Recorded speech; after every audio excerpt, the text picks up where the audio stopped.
నమస్తే, welcome to ఈ వారం. ఈ వారంలో మనం చేస్తున్నాం మష్రూమ్స్ తో వెరైటీస్ అండి. మరి 5 రకాల వెరైటీస్ తో ఈ వారం అంతా పండగ చేయబోతుంది. మగవాళ్ళు మెచ్చే వంటలు, పసందైన వంటలు, రుచికరమైన ఎన్నో రకాల వెరైటీ వంటలు. సో మీ అందరికీ పరిచయం చేస్తూ మిమ్మల్ని అందరినీ ఎంతో మెప్పిస్తున్న మీ ఈ వారం ఈ రోజు సరికొత్తగా ముస్తాబై మీ ముందుకు వచ్చేసింది. మరి ఈ వారం మనం మష్రూమ్ స్పెషల్స్ చేసేస్తున్నాం కాబట్టి ఈ రోజు మీకోసం నేను చేసేస్తున్నాను మష్రూమ్ చీజీ పరాటాస్.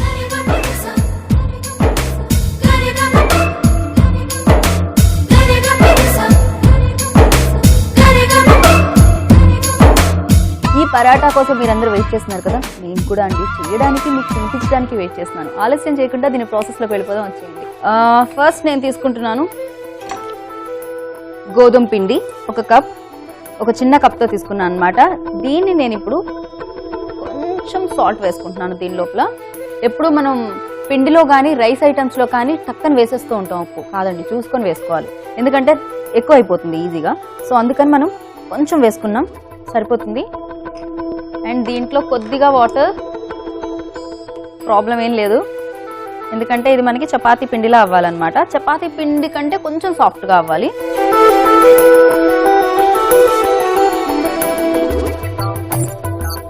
సో మొత్తం అంతా ఇలా చూసారు కదా, ఇది చపాతీ పిండి అంత గట్టిగా కూడా లేదు, కొంచెం సాఫ్ట్గా ఇలా కలుపుకోవాలన్నమాట.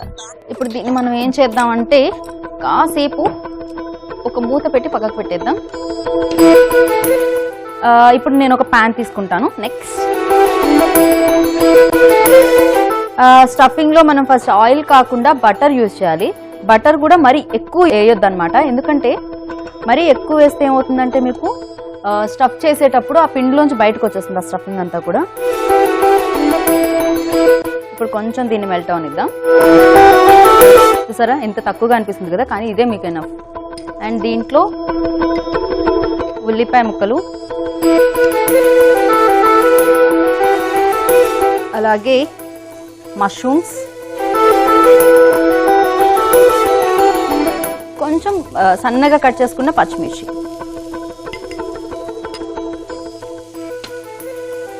సో ఇప్పుడు దీన్ని కొంచెం ఎక్కువ కాదు, జస్ట్ ఏంటంటే మనకి మష్రూమ్లో మాయిశ్చర్ ఉంటుంది కాబట్టి అది మొత్తం పోవాలన్నమాట. ఆ వాటర్ అంతా వెళ్ళిపోయే వరకు మనం కొంచెం ఫ్రై చేసుకుంటాం దీన్ని, అంతే. ఎక్కువ ఫ్రై అవ్వాల్సిన అవసరం కూడా లేదు. మీకు పరాటా ఫ్రై చేస్తాం కాబట్టి ఆ తర్వాత మీకు దాంట్లో ఇది ఫ్రై అయిపోతుంది. అండ్ ఇప్పుడు దీంట్లో కొంచెం సాల్ట్ వేసుకుందాం. ఎనఫ్. చూసారు కదా మష్రూమ్ని ఎంత సన్నగా కట్ చేశాను నేను. ఎందుకు ఇలా కట్ చేశాను అంటే తొందరగా ఉడికిపోతుంది ఒకటి అండి. ఇంకోటి, మనం దేంట్లో అయినా ఏదైనా స్టఫ్ చేసేటప్పుడు ఎంత సన్నగా మనం ఆ పీసెస్ కట్ చేసుకుంటే ఆ స్టఫింగ్ అనేది అంత బాగుంటుంది అనమాట దాంట్లో. ఎందుకంటే పెద్ద పీసెస్ కట్ చేస్తే ఒక్కోసారి ఉడకపోవడం అండ్ స్టఫ్ చేసిన దాంట్లో అది బయటకు వచ్చేసేయడం జరుగుతూ ఉంటుంది. అందుకని ఆనియన్స్ కానీ, చిల్లీస్ కానీ, మష్రూమ్ కానీ చాలా సన్నగా కట్ చేసి పెట్టుకున్నాను. ఓకే, సో ఇది ఫ్రై అయిపోయింది. ఇప్పుడు మనం ఏం చేద్దామంటే దీన్ని ఒక బౌల్లోకి తీసేసుకుందాం.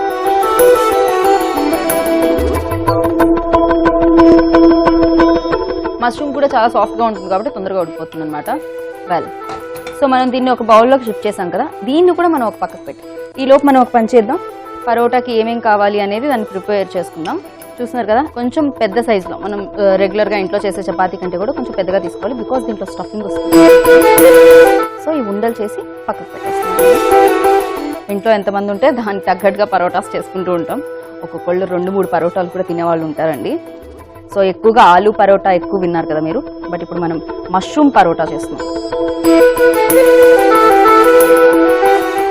వెల్, సో ఇప్పుడు మనం ఏదైతే పక్కకు పెట్టేసాం కదా, దీంట్లోంచి పొగలు మొత్తం వెళ్ళిపోయాయి, ఇది కొంచెం చల్లగా అయిందనమాట. దీంట్లో మనం చీజ్, పన్నీర్ తురుము, కొత్తిమీర, అలాగే పెప్పర్ పౌడర్, సో ఇవన్నీ వేసుకున్నాం కదా, దీన్ని ఇప్పుడు కలుపుకోవాలి మొత్తం కలిసేదాకా.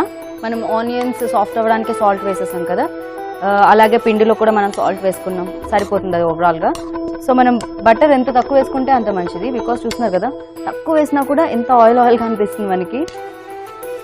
వెల్, సో ఇప్పుడు నేను ఇలా రౌండ్స్ చేసి పెట్టుకున్నాను కదా, దీన్ని తీసుకొని మళ్ళీ ప్రాపర్గా దీన్ని రౌండ్ చేసి అండ్ ఇలా చేసి దీన్ని హ్యాండ్స్తోనే ఫ్లాట్ చేసాం కదా. ఇప్పుడు దీంట్లో మన స్టఫింగ్. సో పిండిని బట్టి మనం దీంట్లో ఎంత స్టఫ్ చేసుకోవాలి అని తెలిసిపోతుంది. ఇప్పుడు దీన్ని ప్రాపర్గా క్లోజ్ చేసేయాలి, స్టఫింగ్ బయటకు రాకుండా. సో అన్ని సైడ్స్ కూడా అండి జాగ్రత్తగా క్లోజ్ చేసేయాలి. ఒకవేళ మీకు ఎక్స్ట్రా ఉంటే తీసేసి దీన్ని రౌండ్ చేసి లైక్ మళ్ళీ కొంచెం మనం ఫస్ట్ ఎలా చేసుకున్నాం అలాగే పరాటాల చేతితోని ఇలా ఒత్తి దీన్ని కొంచెం పొడిపిండి తీసుకొని మనం చపాతీ చేసేటట్టు దీన్ని కూడా అద్దుకుంటాం.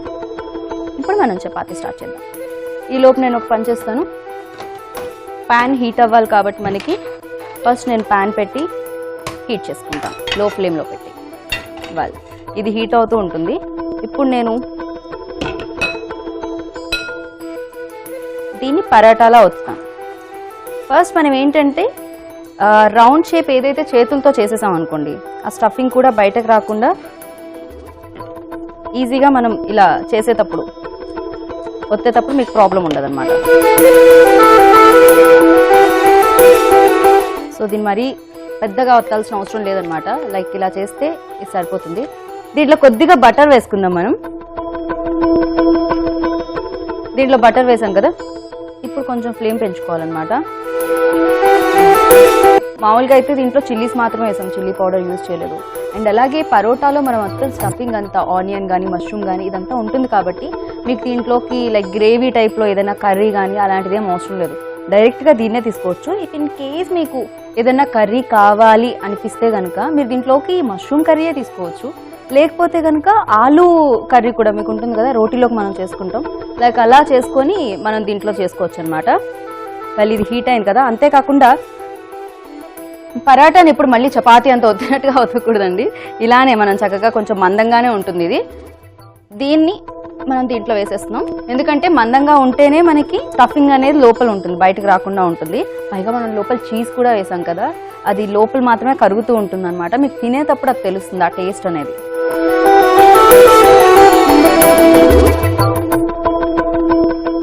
సో రోటీస్ చేసి చేసి చేసి అలవాటు అయిపోయిన వాళ్ళకైతే చాలా ఈజీ అండి ఇది చేయడం. చక్కగా సింపుల్గా ఈ రోజుల్లో అందరూ డైటింగ్ అని రైస్ మానేస్తున్నారు కదా నైట్, అలా కాకుండా ఇది తీసుకుంటే సూపర్గా ఉంటుంది. అండ్ అంతేకాకుండా ఇది ఈవినింగ్ స్నాక్స్ లా కూడా ఇవ్వచ్చు పిల్లలకి. పైగా దీంట్లో చీజ్ ఉంది, పన్నీర్ ఉంది, అన్ని పిల్లలకి ఇష్టమైనవే ఉన్నాయి. ఇది మాత్రం క్లోజ్ చేసుకునేటప్పుడు కొంచెం కేర్ఫుల్గా చేసుకోవాలి, బికాజ్ ఇదే మెయిన్ అనమాట. వెల్ దీన్ని ఒకసారి టర్న్ చేసి చూద్దాం. కొంచెం ఫ్రై అవ్వాలంతే.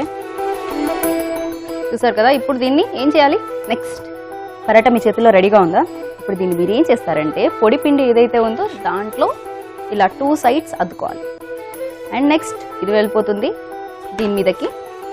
అండ్ దీన్ని కొంచెం ఇందాక మనం చేసుకున్నట్టే ఫస్ట్ కొంచెం హ్యాండ్తో మనం ఇలా అనేస్తే ఆ రౌండ్ షేప్ అనేది వచ్చేస్తుంది. దెన్ నెక్స్ట్ మనం జస్ట్ సైడ్స్ చేసుకుంటూ వెళ్తే సరిపోతుంది అనమాట. చూసారా ఎంత నీట్గా, ఎంత చక్కగా, చాలా ఈజీగా అయిపోయింది. అవి ఇంట్లో మనం చేసుకున్నాం అనుకోండి ఈజీగా అయిపోతుంది. అంతేకాకుండా షేప్ ఉంటుంది. పైగా నాకు రాదు అనే మాట కూడా అనాల్సిన అవసరం ఉండదు అనమాట. ఈ వారంలో మీరు ఎన్ని రకాలు నేర్చుకుంటున్నారు. ఇప్పుడు నేను కొంచెం బటర్ కూడా వేస్తున్నాను, పైనుంచి మనం కొంచెం బటర్ యాడ్ చేసుకోవచ్చు ఇప్పుడు. వెల్ ఇది 2 సైడ్స్ కూడా చక్కగా కాలింది కాబట్టి దీన్ని మనం తీసేసుకుందాం ఒక ప్లేట్లో. సో ఇలాగే ఇంకొక పరాటా దీని మీద వేసేస్తున్నాను నేను. చాలా మంది అంటుంటారు పరాటాస్ చేయడం అమ్మో చాలా కష్టం అని చెప్పి. ఏమీ లేదనమాట. స్టఫింగ్ కూడా మీకు ఎక్కువ టైం తీసుకోదు. మీకు ఏంటంటే మరీ ఎక్కువగా దాన్ని ఫ్రై చేయాల్సిన అవసరం లేదు కదా, జస్ట్ ఒక 2 మినిట్స్ ఫ్రై చేస్తే సరిపోతుంది. మరీ ఎక్కువగా బ్రౌన్ కలర్ వచ్చేంత వరకు ఫ్రై చేయాల్సిన అవసరం లేదు. సో సాల్ట్ అనేది చూసుకొని వేసుకోవాలి. అండ్ స్టఫింగ్ అనేది చాలా ఇంపార్టెంట్. దాన్ని స్టఫ్ చేసినప్పుడు కేర్ఫుల్గా స్టఫ్ చేసుకోవాలి అంతే. వెల్ ఇంకా మీకు సాల్ట్ కానీ లేకపోతే ఇంకా స్పైసెస్ ఏమన్నా కావాలి అనుకుంటే దీంట్లో నేను పెప్పర్ పౌడర్ యాడ్ చేశాను కదా, అలా కాకుండా ఆ స్టఫింగ్లో మీరు గరం మసాలా పౌడర్ కూడా వేసుకోవచ్చు అనమాట. ఇప్పుడు దీంట్లో నేను పైనుంచి కొంచెం బటర్ వేస్తున్నాను.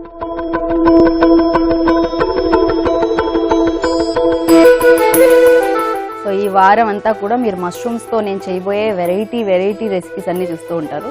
అండ్ దాంట్లో స్నాక్ ఐటమ్స్ ఉండొచ్చు, మెయిన్ కోర్స్ ఉండొచ్చు, చైనీస్ ఉండొచ్చు, నార్త్ ఇండియన్ స్టైల్ ఉండొచ్చు, ఏదైనా ఉండొచ్చు.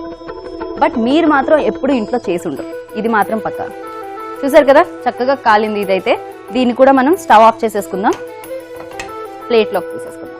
రెడీ అయిపోయాయి మనం వేడిగా పరాటాలు. కొంచెం గార్నిష్ చేద్దాం, కొంచెం కొత్తిమీర, అలాగే ఆనియన్స్. మీకు పరాటా మధ్యలో తినేటప్పుడు కూడా ఈ ఆనియన్ తింటూ ఉంటే ఆ టేస్టే వేరు. And chillies. అంతే అండి, వేడిగా మష్రూమ్ పరాటా రెడీ అయిపోయింది. మరి దీన్ని టేస్ట్ చేసేస్తాను ఇప్పుడు.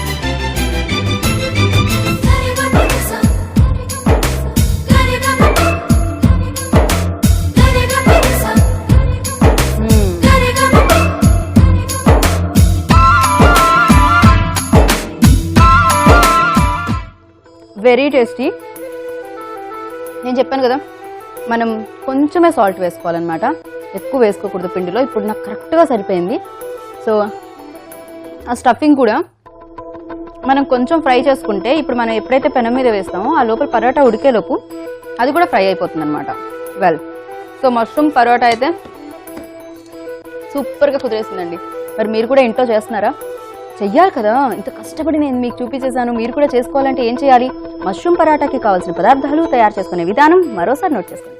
మష్రూమ్ పరోటా తయారు చేయడానికి కావాల్సిన పదార్థాలు: మష్రూమ్స్, గోధుమ పిండి, చీజ్ తురుము, పన్నీర్ తురుము, ఉల్లిపాయ ముక్కలు, కొత్తిమీర, పచ్చిమిర్చి, తెల్ల మిరియాల పొడి, ఉప్పు.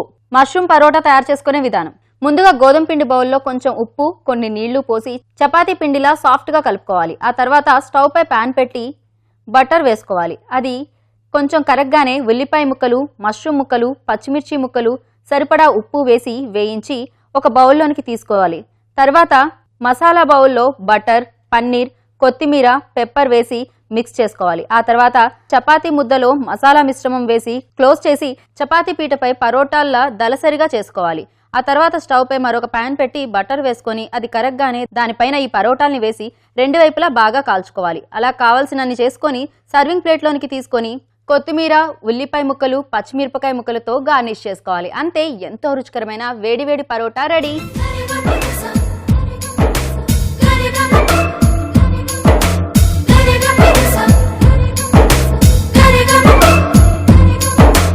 చూసారు కదండి, ఈ వారంలో ఇవాళ మష్రూమ్ పరాటాల్ని వేడిగా ఉన్నాయి కదా, ఇంట్లో తయారు చేసేస్తున్నారు కదా. వెల్, మరి ఇలాగే మరిన్ని రుచికరమైన వంటలతో మరింత డిఫరెంట్ రెసిపీస్తో మళ్ళీ మీ ముందు ఉంటుంది మీ గీతా భగత్. అంతవరకు చూస్తూ ఉండండి. Take care, bye.